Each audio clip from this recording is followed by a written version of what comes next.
Facebook and YouTube at Caci Television. My name is Salina Equia Abuadwana. Let's begin with our first stories where Chief Executive Officer of the Ghana Free Zones Authority, Mike Okwe Jr. has won the NPP parliamentary primaries in the Dome-Kwabenya constituency. The incumbent MP Sarah Adjoa-Safo has finally been unseated in a fourth bid to retain her candidacy for Dome-Kwabenya after polling 328 votes out of the over 1,841 delegates vote cast.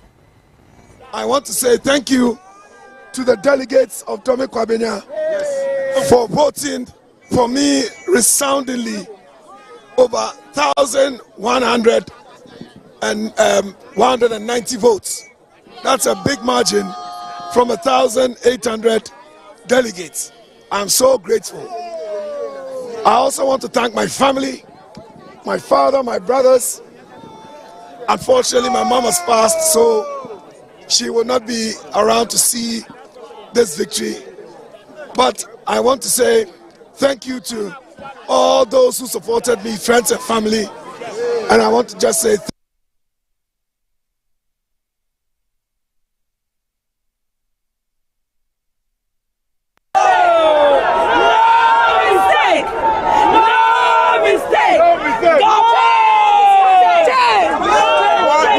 for change. What? DKC is calling for change. DKC. Dome-Kwabenya is calling for change. Oh, that's interesting.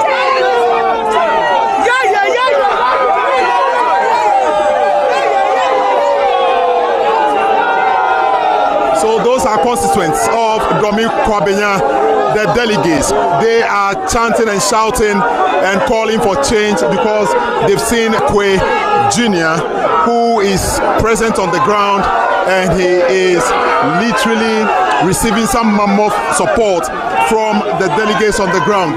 This was not the case when the incumbent MP came around to greet the people, and there is some resounding support on the ground where the people are literally calling for change. You see them signaling change. Why are you calling for change? Yeah, we are calling for change. We are calling for change. For that man, because our parliamentary candidate is not good. He's nowhere to be found.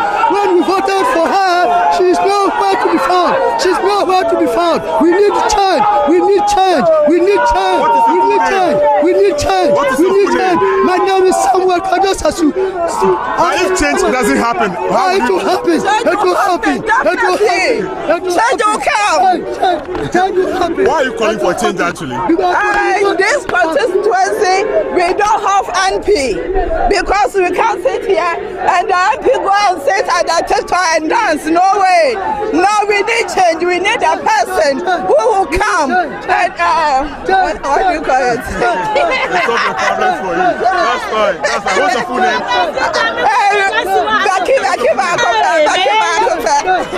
All right. This is a TikTok MP. Why? Oh, the all depression world constituency.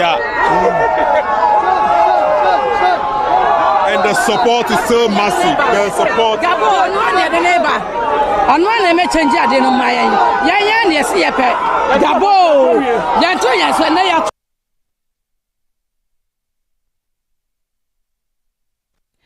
And still on the NPP parliamentary primaries, Mr. Henry Korte, incumbent member of parliament of Ayawaso Central constituency, has been re-elected as a new Patriotic Party parliamentary candidate for the constituency ahead of the 2024 general elections.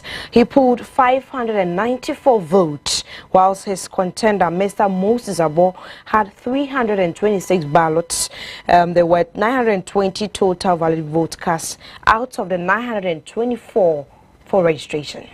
To me, I change to me be a we see. Until Yami Pedam Dana say, and the American Kakawahan say, Masem Nina, Amen. Masem Nina, Amen. Masem Nina, Amen. Masem Nina, Amen. The second thing is, Munchen ye. Henry Quarty has not won elections. The MPP in Ayawaso Central has won elections.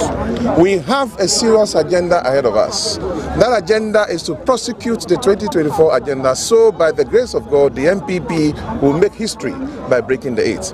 This is my focus. And so I want to entreat all my constituents, all delegates, to thank them, those who voted for me, those who did not vote. I also want to congratulate Moses Abo. He's a young man. It's okay to also try and test his balls, and I admire him for that. But we have an agenda, and so as early as next week, I will do my best to start bringing all the people together so we can have a united Ayawaso Central, inshallah.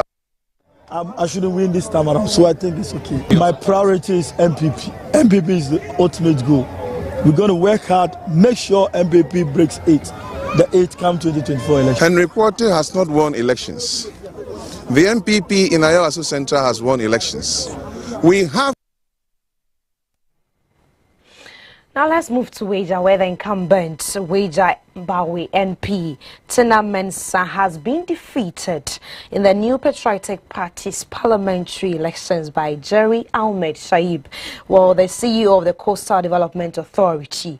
Out of the 1,151 votes, Jerry Ahmed beat Tina with a whooping sum of 786 votes, representing 68.53%, to take the win as the New Patriotic Party Waja Bawe parliamentary candidate. Tina Mensah, who had expressed confidence in a victory based on a track record, garnered only 361 votes, representing 31.47%. Speaking during his winner speech, Jerry Ahmed said he was thankful to everyone for the support given to him during this election.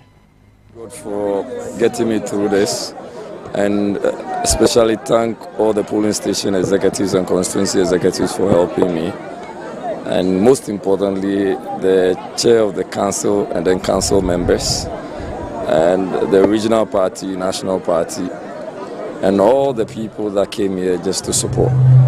I thank the Member of Parliament and Deputy Minister for also giving me a very solid contest. As to whether one is landlady or landlord, I mean, that's neither here nor there at this point. And for the fourth time, the Communications Minister, Ursula Owusu-Ekufo, has contested for the Ablekuma West parliamentary seat on a ticket of the New Patriotic Party. Well, Mrs. Ursula Owusu won the Ablekuma West candidacy with 817 votes, representing 77.22% of the vote cast. The minister has represented the constituency in Parliament for the third time. Target was 800 and we hit and surpassed, so I'm not surprised.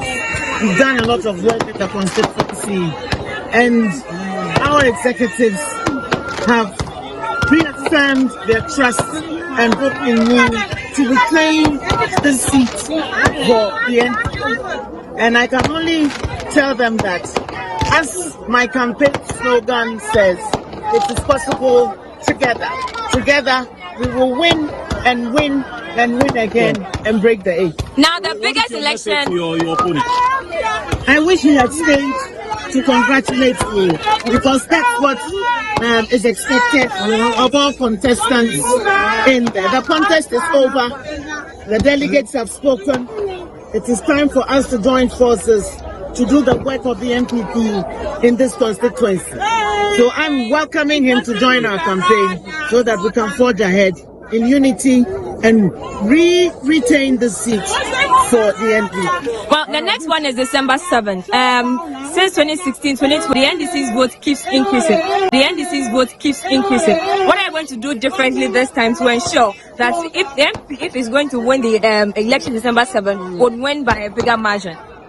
We are retaining the seat and we'll do whatever it takes to do that. Somebody has been to Parliament with 3 votes.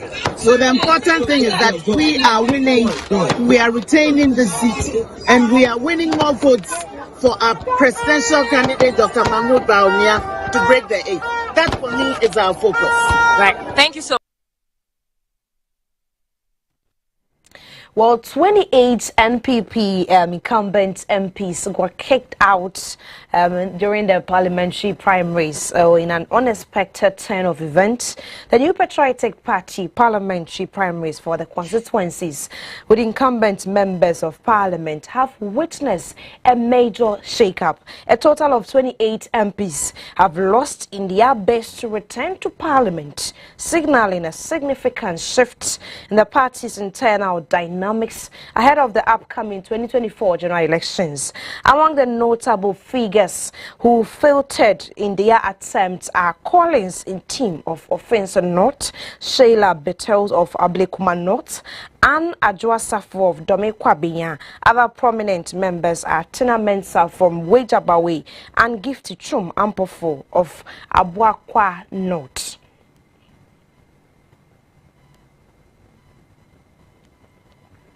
Grassroots man because I'm one of them. I've been a polling agent 3 times. I've also been somebody who's gone with them to paste posters. I've gone around with them to raise flags. I've been with them at rallies. I've been with them in terms of contribution to the constituency.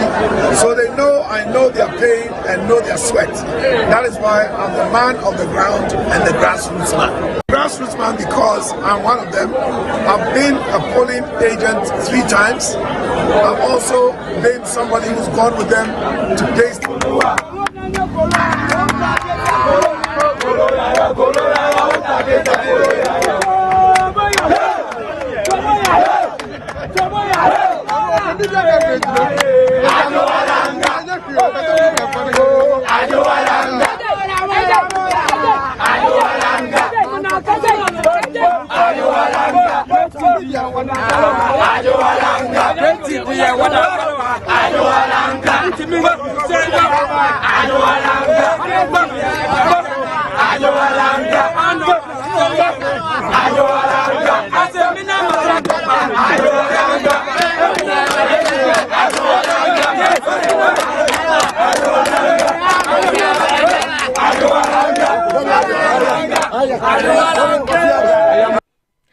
The flag bearer of the National Democratic Congress, John Dramani Mahama, is rallying support from organized labor to push for the removal of the salary structure of Article 71 office holders. Well, he argued that the wages of public sector workers and Article 71 officer holders must be merged. This, he believes, will lessen burden on the economy and ensure even distribution of monies in the public purse.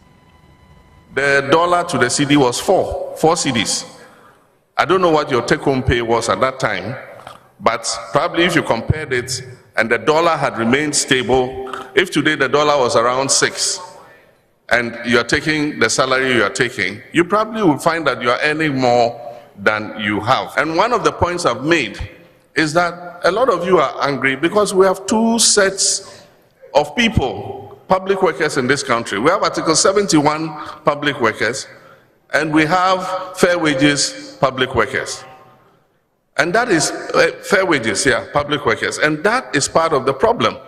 And so our solution is that let's form an independent emoluments commission that will take from the president, who is the highest public servant, to the ordinary laborer, and put all of us on the spine wherever we deserve to be. And so several times I've called for the support of organized labor to agitate so that we remove Article 71. We should all our emoluments should be determined together. Meanwhile, the former president says the request of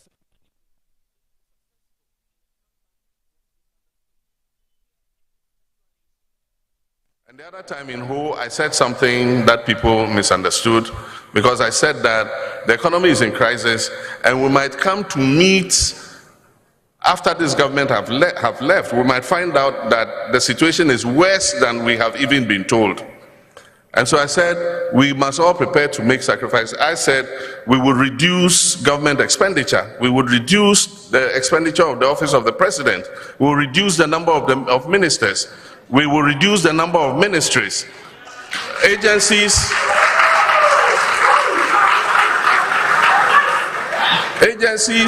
that are duplicating each other will be merged. Those are the words I said. And so I said that we must all be prepared to sacrifice. I will sacrifice myself. The annoying thing is when you are sacrificing and somebody else is loosening his belt, then you know there's a problem. And so all of us will, and I said that we will hold a century-like forum. Everybody will attend. We will show you the economic figures, show you what the economy has, so that we all understand. Collaborative efforts is needed to build single markets. This is according to Ghana's President Nana Akufo-Addo. While the Commonwealth Secretary General, the Right Honourable Patricia Scotland Caci, attended the second annual African Prosperity Dialogue here in Ghana, hosted from the 25th of this month to the 27th of January 2024. The three-day event hosted in Accra by the President Nana Akufo-Addo, in his speech emphasized on how Africa needs a collaborative effort to build a single market. That for many of you, you had to acquire a visa to come to this event. Even though special arrangements for this conference reduced the visa acquisition fee by 50%, and you were thus able to receive your visa on arrival. The government of Ghana is committed to ensuring visa-free for all Africans traveling to our country, and the process has begun to get the policy implemented this year.